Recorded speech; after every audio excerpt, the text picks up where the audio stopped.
தினமும் பசி இருக்கும்.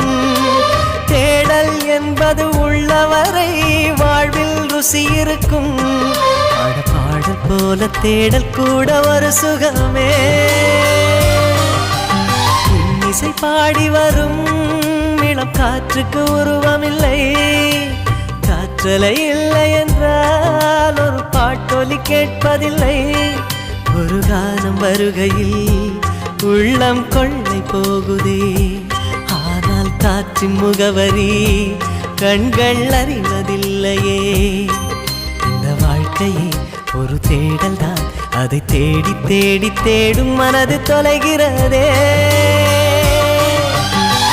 இசை பாடி வரும் இளம் காற்றுக்கு உருவமில்லை. காற்றலை இல்லை என்றால் ஒரு பாட்டொலி கேட்பதில்